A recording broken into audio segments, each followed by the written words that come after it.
Today on What's Next. I love everything about you. Your face, your nature, everything.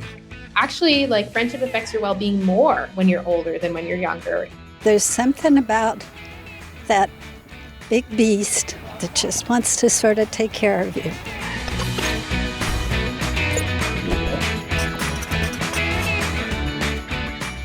Welcome to What's Next. I'm Mark Middleton. Today we are highlighting the importance of relationships. It was back in the 1600s that the English author and poet John Donne wrote, "No man is an island entire of itself," and that's more true today than ever. We do need one another. We're better together. The quality of our lives is directly tied to the quality of our relationships, and research does confirm that. Positive relationships are as important to our overall health and well-being as our nutrition and physical activity, and they can take many forms also. We'll discover today romantic relationships, family, friends, and even special bonds that we have with animals. But first, allow me to say hello to some of my friends, all of whom I've known for decades and am far better for it. My What's Next colleagues, Cecily Wilson, Amy Sweezy, and Bill Schaefer. And Bill, let's start with you because I know you are a romantic guy. I've seen you profess your love for your wife, Mary, on Facebook. But when it comes to romance, you've got a story about a guy who's going to pretty much put us all to shame. Well, yes, and thank you, Mark. I am indeed very romantic, and even more so over the years. Isn't that true for all of us? Because I think as we get older, we kind of learn that it's okay to seek out help, advice, and to look to the example of others for information as role models or even just for inspiration. And sometimes it's so much more effective if you can see it in real life before you can do it. Here's what I'm talking about: relationships, marriages. All of us need to step back from time to time and make sure we're on the right track. You know, like Bernice and Irving Locker. Their next anniversary will be their 75th. 3/4 of a century together, and they're just as much in love as they've ever been. And I'm telling you, hang out with this couple for a while, and you'll be looking to put a little Locker magic in your relationship too. I love everything about you. Your face, your nature, everything. At 98 years old, Irving Locker has never been more in love with the woman he's been married to for 3/4 of a century. We made 74 years. The trial period is over.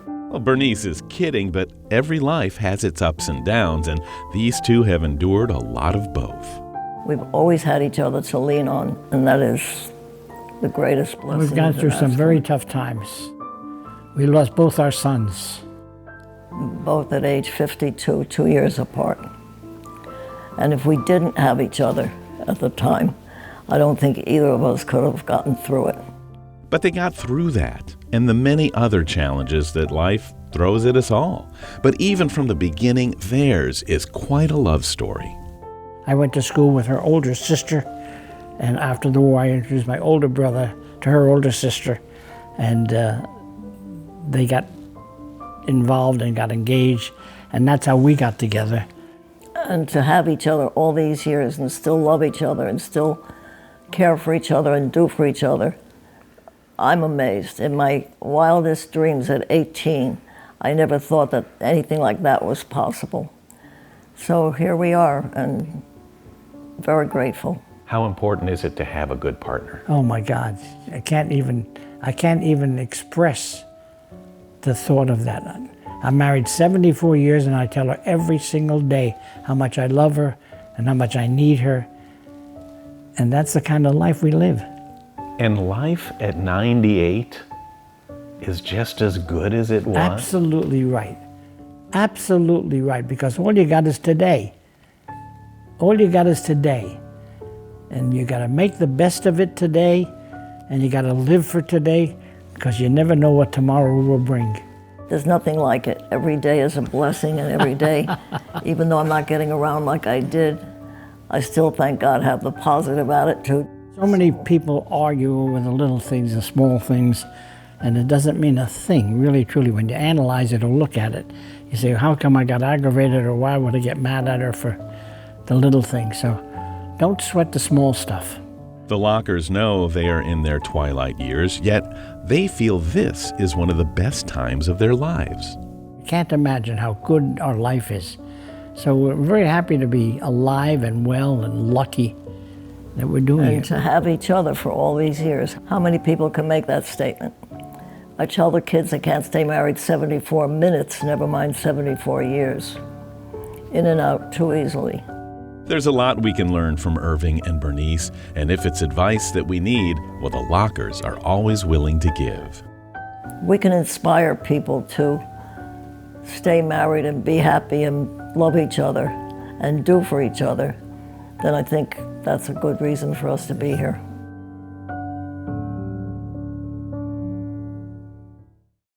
Couldn't you listen to them every single day? You know, they're right too. We can get so stuck in our routines, our day-to-day lives, that we let a lot of things slide. We take them for granted, like our relationships.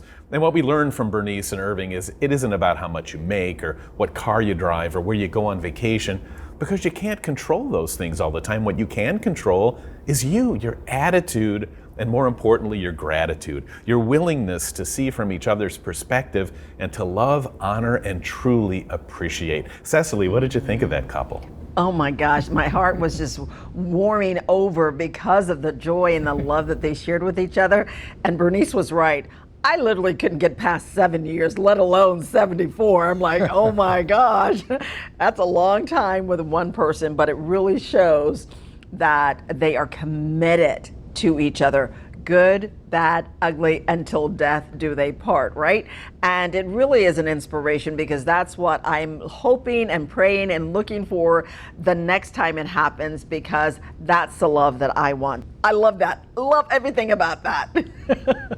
We all wish that for you, Cecily. And Bill, a beautiful story, by the way, and I almost feel like I have to apologize for offering, a bit of a clinical perspective here. But a growing number of doctors will probably actually say that it is love that keeps many people alive into their 90s, because love has now been proven to reduce our stress. It lowers our blood pressure. It releases healthy hormones. It boosts our immunity. And happily married couples usually engage in healthy behaviors together. They provide positive influence, positive emotional support that we all need. So there is something to it. And Amy, I know that you're surrounded by love in your life. So what do you think? Well, I tell you, I've been married 25 years, so I still have, 50 to go yet to catch up with them. But you know what, I really loved what he said. It actually was kind of a light bulb moment for me when he said, I tell my wife every single day that I love her and that I need her. And I think a lot of times when you've been married a long time, you think you're showing the other person that you love them by all the things that you do. But it's just a really good reminder. It's important that you say the words every day. I mean, you need to show it too, but I think telling them, is a really important key.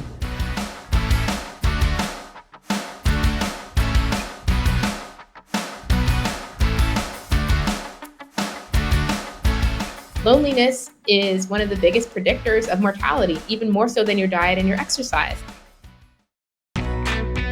Welcome back to What's Next. I'm Cecily Wilson. Today we're talking all about relationships. And I don't know about you, but some of my most important relationships are with my friends, my tribe, my posse, girls and guys. And they keep me honest, they keep me in check, and they cheer me on. Dr. Marissa Franco is a psychologist professor and the author of the New York Times bestseller, Platonic: How the Science of Attachment Can Help You Make and Keep Friends. Here's what Dr. Franco says about the importance of friendships, especially as we age. I think we can't think of friendship making as something that just happens when we're young, right? We have to see it as something we need to continue to engage in and invest in throughout our entire lifespans, because again, actually, friendship affects your well-being more when you're older than when you're younger. And loneliness is one of the biggest predictors of mortality, even more so than your diet and your exercise. And so if you're older and you're like, I try to stay healthy, I exercise, I eat the right foods. Another way you should try to stay healthy is by being very intentional about building relationships, not accepting social isolation, not assuming nobody wants to hang out with me. Everybody has their groups, which is, I think, something we can assume more and more as we get older, and really putting in the effort using some of the tips I shared earlier of joining that social group, assuming people like you, and initiating with them, or even reconnecting with people from your life, because one of the most common reasons that friendships end is simply because we've fallen out of touch, but we still kind of like each other. And so beginning to really make that effort, because connection is worth it and it will add more and more years to your life. And not only that, but your life will be more quality too. I couldn't agree more with Dr. Franco. Friendships, they're so important, and I have to work on my friendships. I invest in them and they invest in me. What about you guys? What's your take on friendships, even as we grow as adults? Amy, what about you? Well, I'm an introvert, so it's really hard for me to make friends. And I figure there's different groups, right? You have acquaintances, you have friends, and then you have your tribe. And I think it's really important as we age and continue to get so busy in life and perhaps finding our what's next that we let some of those friendships go by the wayside. So my goal is to cultivate my current friendships, those people that I haven't seen in months that I know are like the best people, but I just haven't taken the time to really spend that quality time with them. So I think that's a really important part of keeping friendships. Yeah. You know, Amy, you're an introvert with really good social skills, because I didn't know that about you until you actually told us. And, you know, we all need friends, but I think the challenge is they have to be the right kind of friends, because as we've learned, you know, health-related attitudes spread very quickly through social networks. Peer pressure never goes away, even as we age. And it was Jim Rohn, a motivational speaker, who famously said, we are the average of the 5 people that we spend the most time with. And Bill, when I sit here and I look at you guys, I feel pretty darn good about that.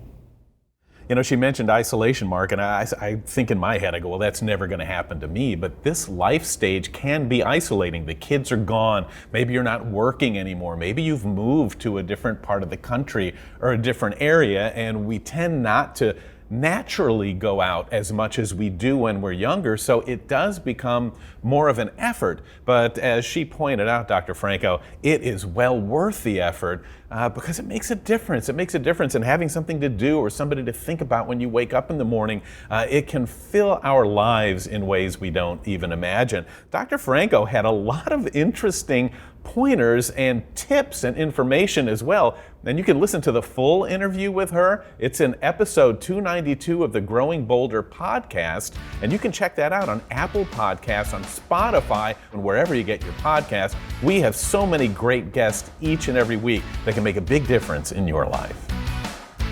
Now you pull back and say back. Back. Welcome back to What's Next. I'm Amy Sweezy. Today we're talking about relationships, not just with family members or even friends, but we can't forget about animals. At the Marion Therapeutic Riding Association, miracles happen every day because of the special connection between horses and riders, and also the dedication of volunteers that are involved in this 40-year-old nonprofit. There's something special about the connection between people and horses. Something nurturing, something healing. At the Marion Therapeutic Riding Association in Ocala, Florida, little miracles happen every day. Foot in, over, there you go. Volunteer instructor Sally Lyle has seen what it can do. If they're physically unable, it gives them a physical ability they don't have. If they're mentally unable, it gives them a calm and a confidence. There's something about that big beast that just wants to sort of take care of you. Okay, what do you say? Rock on. You bet. You got it. And it seems to lift up its riders in ways that other therapies just can't. Sarah Long never expected her daughter to take to it. Well, Zoe was born with Down syndrome, and from the beginning we knew that she would need extra help with her day-to-day life and to be able to have a full life. Now you pull back and say back. Back. So she's been coming now for several years, and she comes once a week. She rides the horse and she learns how to maneuver the horse, telling her to walk on. Turn up. Zoe loves to trot especially, right? From the party. Yeah, it's funny, isn't it? Because it's fun. She bounces and It's bouncy. Yeah, it's bouncy. And it works. Executive Director Pam Morrison has seen it firsthand in treating everything from addiction to trauma. From at-risk youth to stroke recovery, from MS to PTSD, and so much more, equine therapy helps put your challenges behind you so the real you can shine through.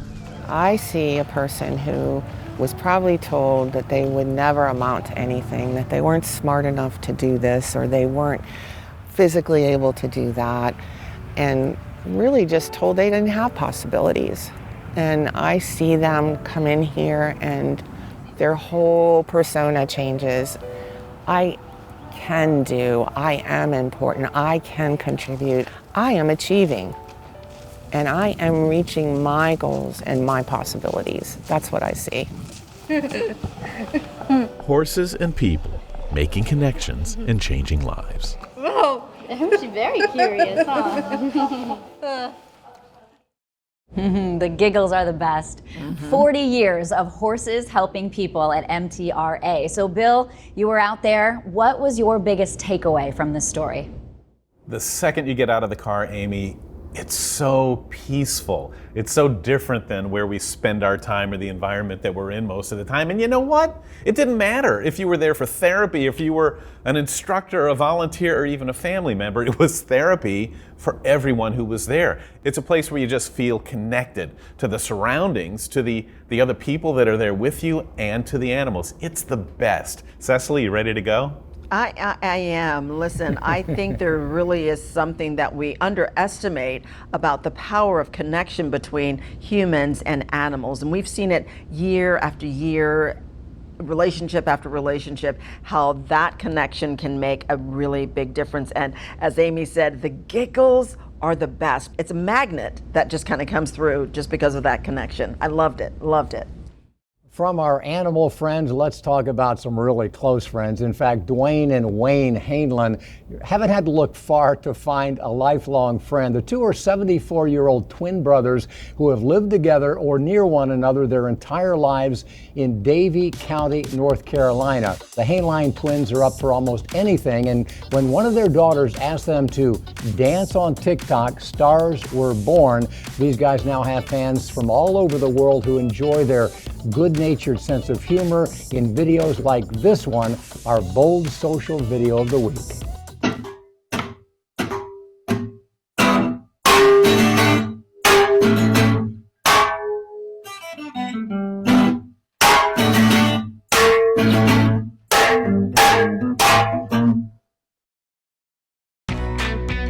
Welcome back to What's Next, and today we're talking about the importance of relationships. And of course, not long ago, you actually had to live near or work with somebody to establish a relationship.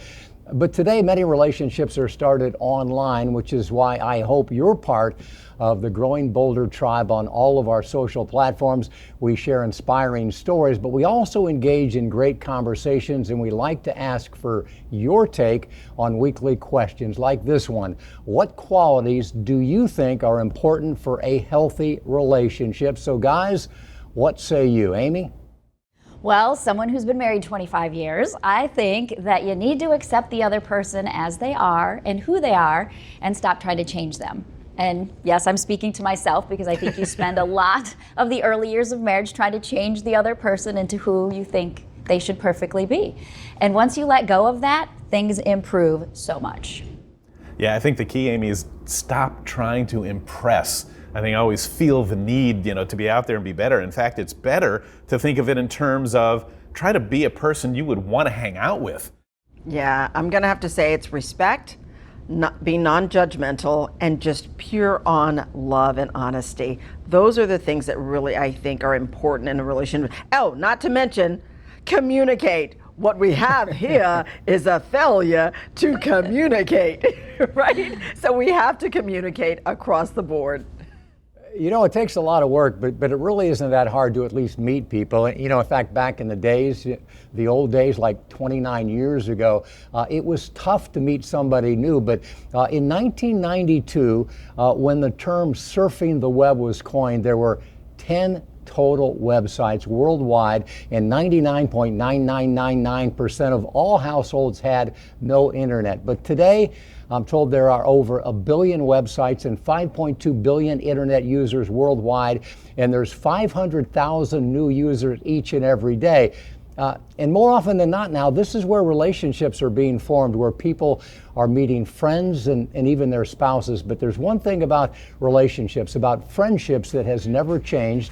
Ralph Waldo Emerson, the poet philosopher, once said, the only way to have a friend is to be one. And folks, that takes respect, it takes empathy, it takes understanding, it takes support, and it takes encouragement. So be a good friend, and we'll see you next time.